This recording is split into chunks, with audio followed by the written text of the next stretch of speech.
screen, we are going to be talking about the campaign objectives. You know, you've probably seen at some point that there are a bunch of objectives and different things you can do with Facebook ads, and you might wonder, well, shoot, which one should I do? And so we're going to start at the top level, high level. What do we start with here? What's the best option? And there's 3 categories. And our takeaway today is going to be some things that you can do to start planning out each level of these phases. Because if you go watch my video from yesterday on Facebook and help me win the video competition, then you'll see that the strategy is huge. The strategy in Facebook ads is huge. And today we're going to talk about the beginning of that strategy, because it's really a 3 to 5 step process, depending on your business. And a lot of people only think about one step of the strategy. And so we're going to go into a more in-depth on the 3 different phases. So let's go ahead and dive right in.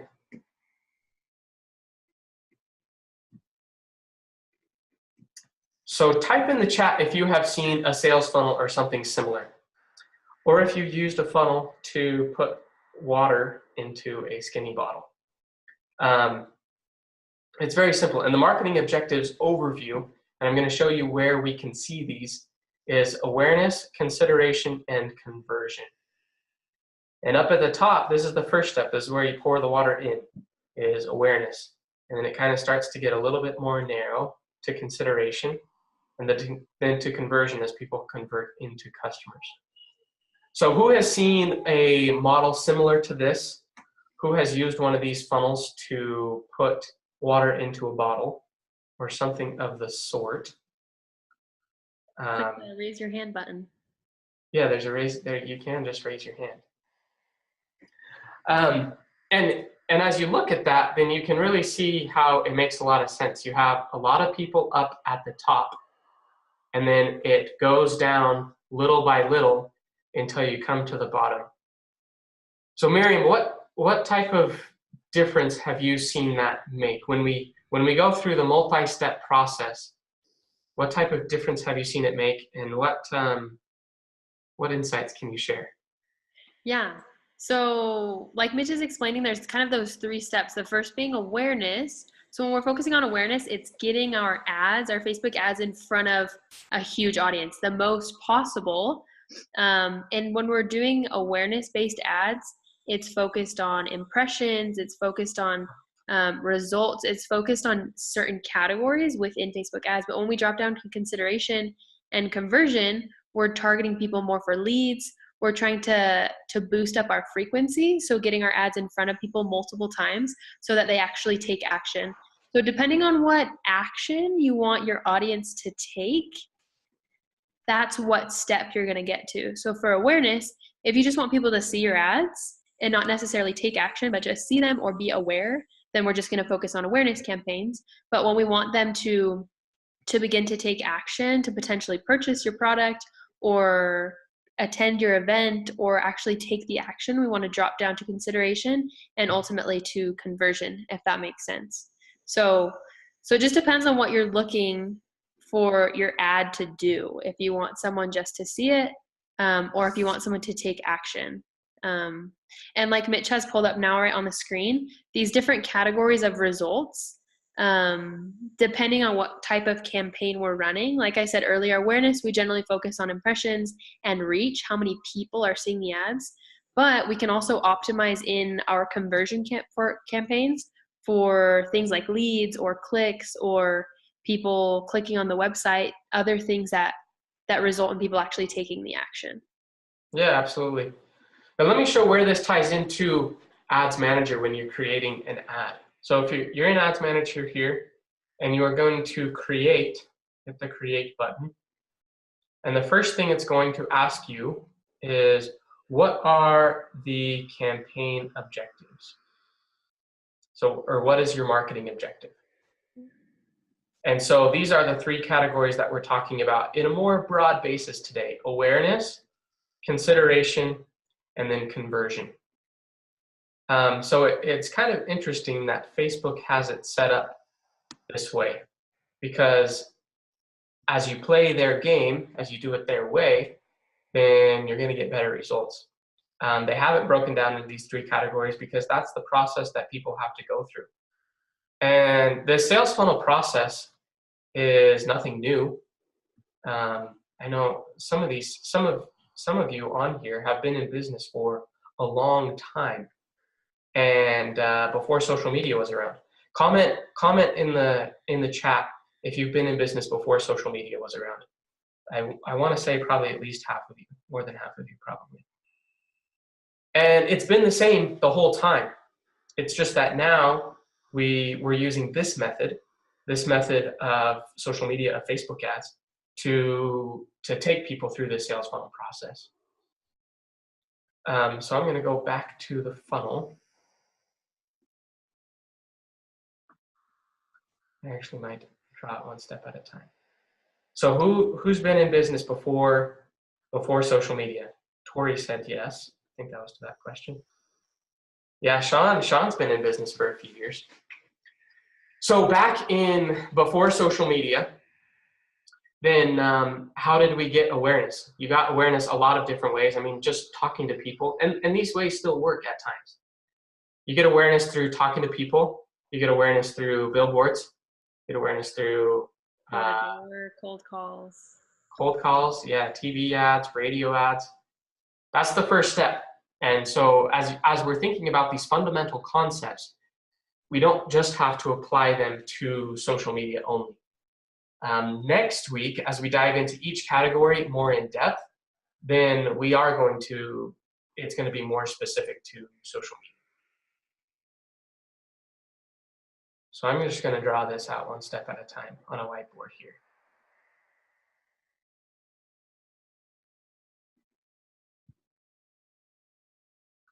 So here's our sales funnel process.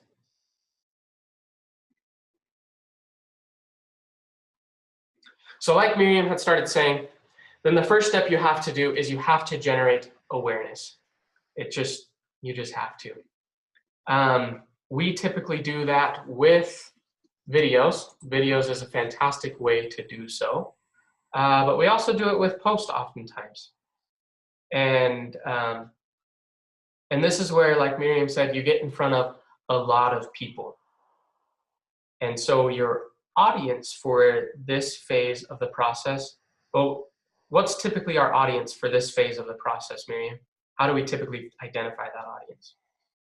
By location. It's generally, we put a specific location of your business, and then we can do a radius around that location. We can do whole cities, but it's generally by location because we want to enclose an entire area. Yeah. And so that's a huge advantage of social media, is you can get very specific on the location.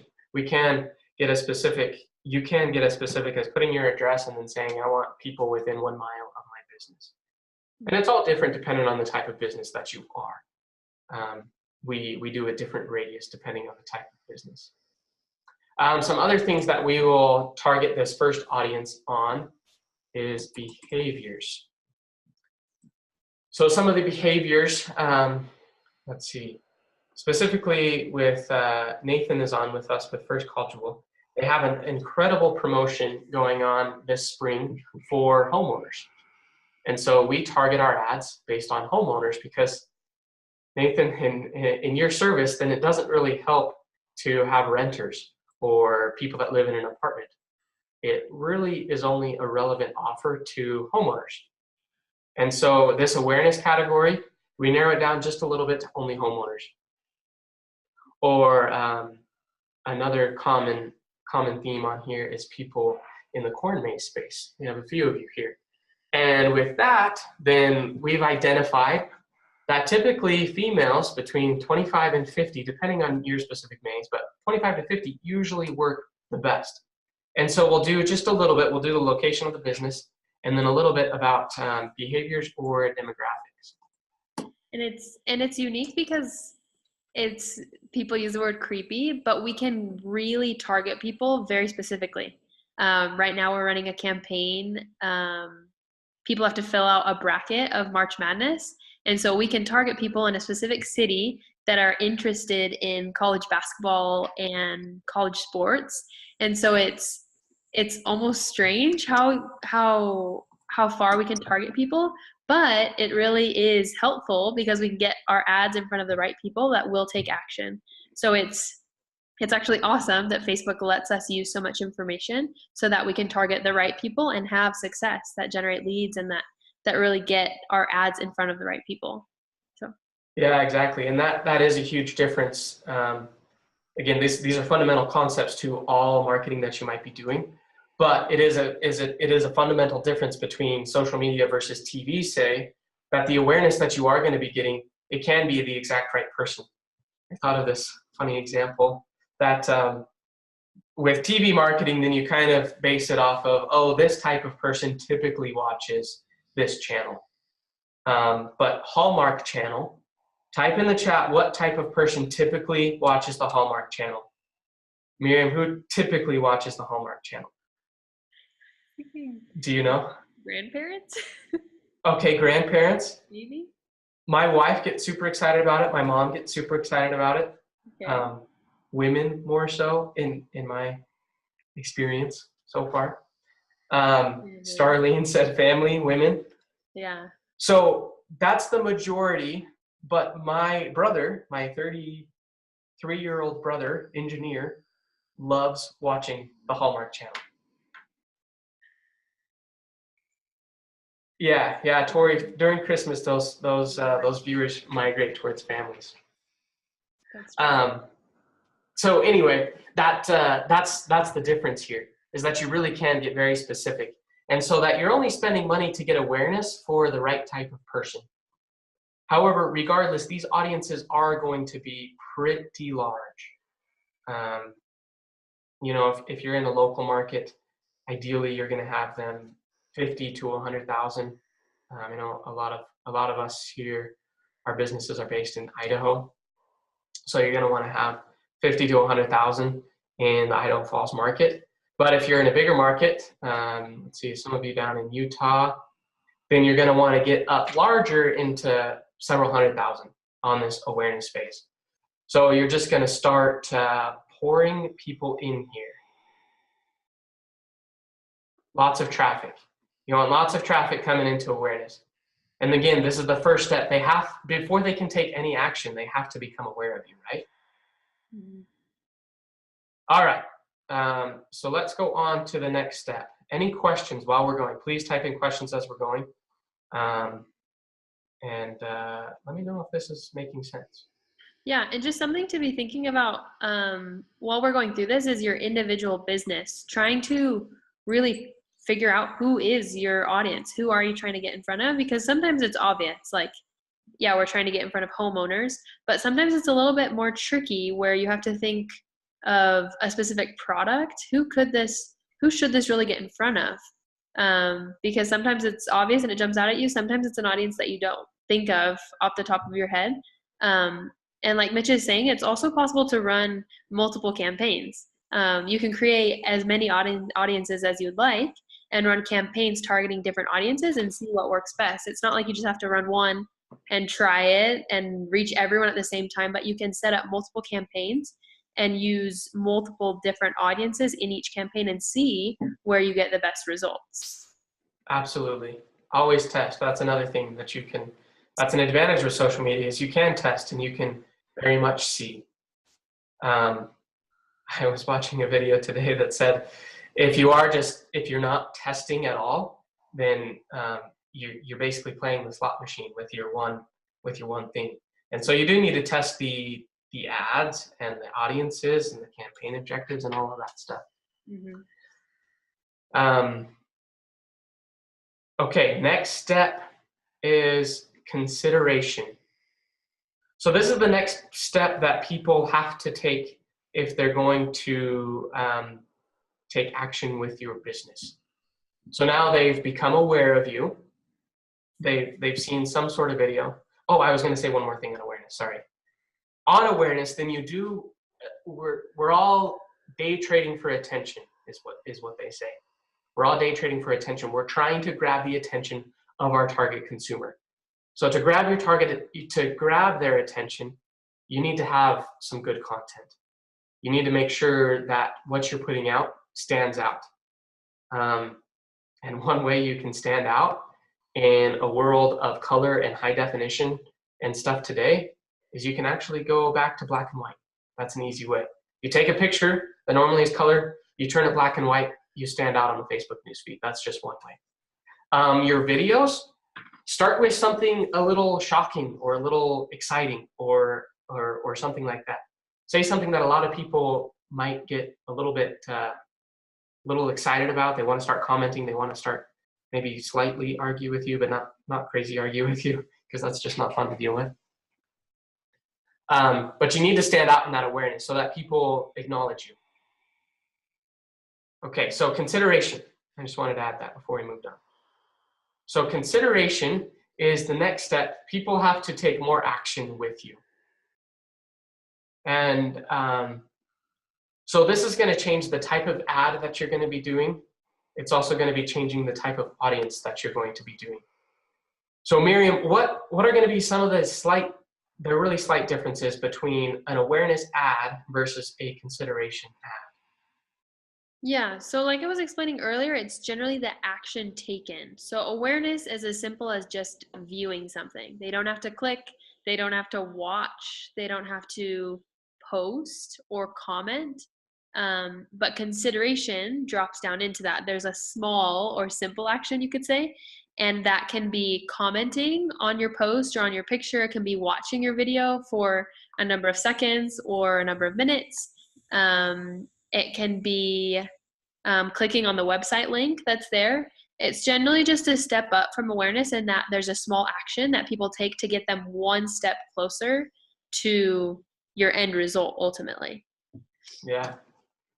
So get them to take some sort of interaction, a slight action. You want them to take more of an action.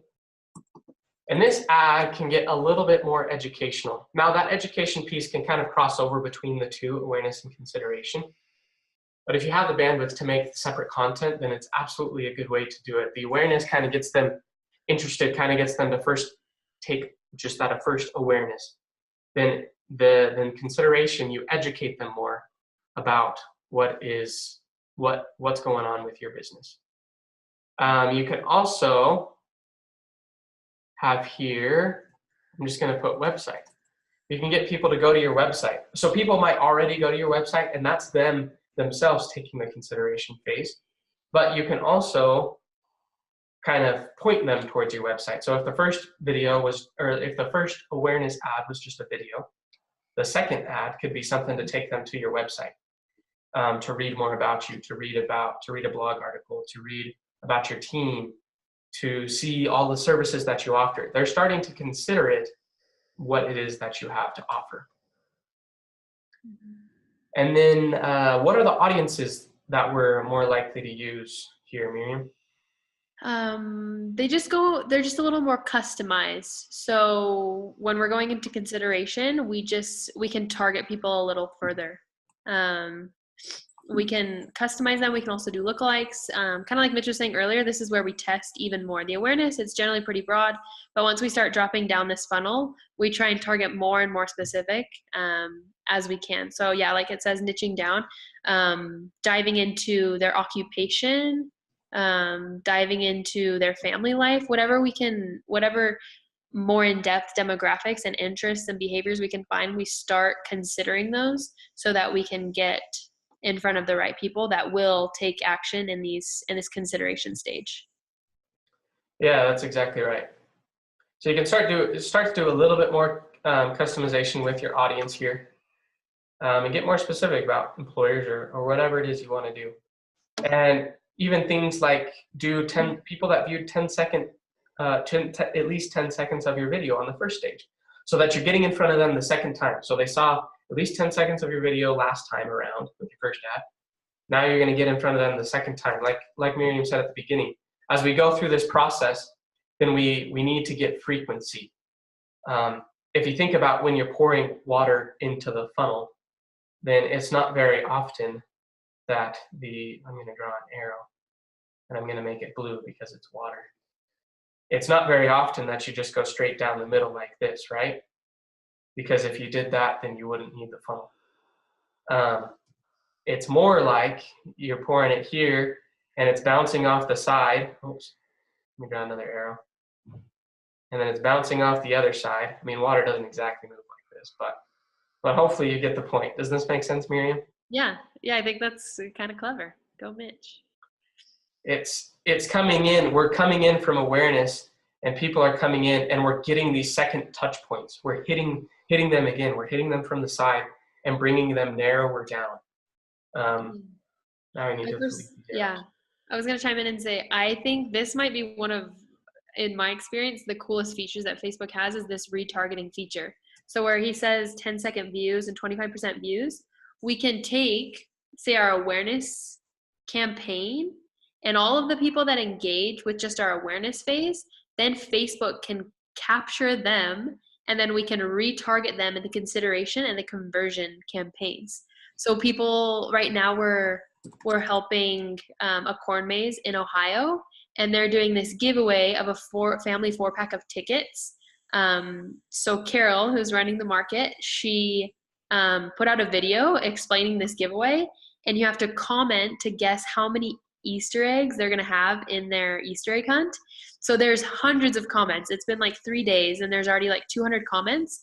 And so when we go in to retarget these people to buy tickets for the Easter egg hunt, it'll be so much easier to target them because they've already engaged with that video. So Facebook can recreate these audiences almost instantaneously, so you can retarget people that are already somewhat interested and then get them to buy tickets or get them to take the bigger action because they've already engaged. So that's one of the coolest things, I think, is how quickly we can get people to see our ads again and take action based off the engagement they've already showed. Yeah, and that really is relatively new in the Facebook world. I don't know how new the ability to retarget is, but it's huge. And again, that's another huge advantage of taking this traditional concept of awareness, consideration, conversion, and really taking control of the whole process. You can control this entire process with social media and online marketing, because you can do those things. You can retarget with TV ads, for instance, or radio ads. You can keep putting it on the same station, but and people, I guess, are going to hear it again and again. But it's the same ad every time. All of these ads, there's new messaging in these ads.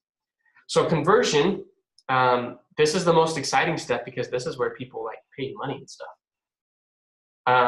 So what's the difference? What's some of the types of ads that we run here, Miriam, as far as the ad content? Yeah, leads are a big one. Yeah, calls to action, just getting people to take the next step, which is generally purchasing or subscribing, or just something that they're ultimately getting to the last step of what we want. So they've seen the ads, they've seen the videos, they've commented, but now here they are making the purchase or subscribing or calling, whatever the big action that you want them to take, they're there. They get to it and they do it. Yeah. And that's really what it comes down to. It's a more direct, it's like, hey, you've been interacting with me, you've been watching me, you've been enjoying my content. Now it's time to purchase. Now it's time to become a lead. Whatever that is, it's time for them to do that. And so you get kind of straight to the point. You say, hey, become a lead. Or, hey, come and watch this other video. Or, hey, come and purchase my product. Come and purchase a ticket to my Easter egg hunt. And that's what happens there. And so the audiences here, we're going to get even more specific. I'm calling this heavy customization instead of light customization on consideration. Then we're going to get heavy customization. We're going to do 25% views, 50% views, website traffic,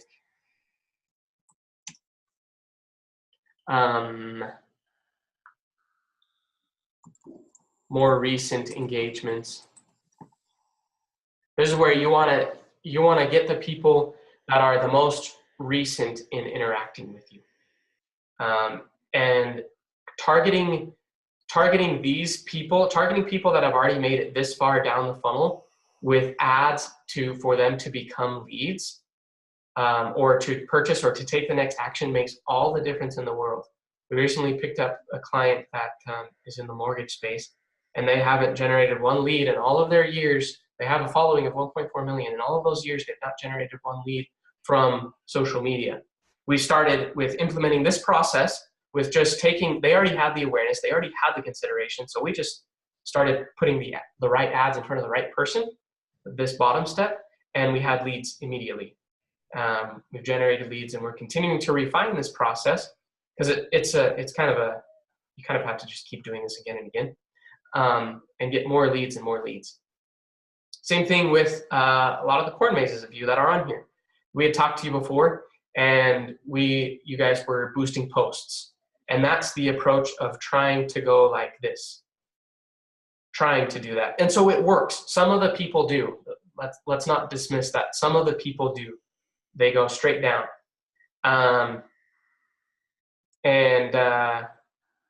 But then what we did is we implemented a multi-step process so that we could capture more people, where they could bounce off the side of the funnel and more of them could come down to the bottom. Because the problem with this approach is that some of the arrows that are trying to go all the way through are over here, and they just completely miss the whole thing. Tori asked a question. So what does this all look like if you don't use video for a particular ad, just pictures? Absolutely. So you can still do the same thing. There's some of the things you miss out on. You can't target the 25% views, for instance, but you can still target the page engagements. So if people engage with your picture, you can still target them. If you get them to go to your website, if you are going to be using pictures, you are going to want them to get them to go to your website, because in the consideration and conversion phase, you can retarget people that have been to your website. So the picture is the awareness, the going to your website, they're kind of doing the consideration themselves. And so then the conversion comes in re-hitting those people that hit the website. Yeah. Yesterday I was making an infographic, kind of going along with the pictures versus videos. And it looks kind of like a food pyramid. And the bottom is just word-based posts. And then it goes up to image-based, and then it goes into videos, and then it goes to Facebook Live. And I called the Facebook Live social media gold. Because as you start experimenting with just word posts, and then with pictures, and then with videos, and then with Facebook Live, you'll see a difference. So for a lot of us, the video is uncomfortable. It's awkward. You're holding your camera in front of your face, and it feels strange. But once you try it out, you'll first of all get more comfortable, but you'll see the results. If you scroll through your own Facebook feed right now, you don't see very many posts anymore. You see a lot more pictures, you see a ton more videos, and it's just because it's more engaging. It captures the attention, and the videos, like Mitch was saying earlier, the content, it needs to be natural. It needs to be honest. It doesn't need to be high quality. It just needs to be you engaging with your audience as if you were talking to a person face to face. And the videos, just the engagement, the level of engagement is so much higher than posts these days. So it's just something you have to experiment and see the results for yourself. It's not something that we can emphasize enough, but it's something that you just have to try and see the results. Yes, it's so true. People get a little uncomfortable about the videos, especially new clients, but every time we get them to finally do the video and they see the results, they're like, oh man, I'll do videos all day. Because what do they say? Money talks. And so once sales come in from your video, then you're a lot more likely. So let's wrap up here. So what can you do today? We want to make sure that you guys have something to take away every single week that you can do today to implement this in your business. So think about, map it out. You can draw out the funnel. I mean, I drew it with my mouse. Just draw that out and think about what are the type of ads that you're going to put in each of those steps of the process. Just draw out that funnel and write in the awareness. I'm going to make this video. I'm going to use these 3 pictures, and this is going to be my audience. And then consideration. This is going to be my pictures, or this is going to be my video for the consideration phase. And then conversion, this is what my call to action is going to be. This is what I want people to do. Map that out so you have it. Because once you have it, also in the video I watched this morning, then they talked about how the planning is the hard part. The actually doing the ads is the easy part. So once you have this plan in place, then it's pretty easy to go. You basically have a bullet list of, okay, I need this picture, I need these 3 videos, and I need this landing page to send people to buy my product or service or whatever. And so then you can get to action and get those things done. So do that now before next week, because next week we're going to dive into the specifics of the awareness category. That awareness, we're going to go dive deep into awareness, what it is that you want to do there. Yeah, that's gonna be next week, is really diving in deep on awareness. You saw there was brand awareness and reach underneath that awareness category in Facebook. We add in some others to that awareness space that we have found that work better oftentimes. And so come back next week, Thursday at 11. And if you find this valuable, make sure to share it. We're working on getting the recordings. Our fantastic helper, Adrienne, she gets these recordings up. We're starting to get the system in place to where we can send them out to you so you can see these recordings. But plan on sharing them if you find them valuable. And as always, reach out to us if you have any questions. Thank you for joining us, and we will talk to you next week.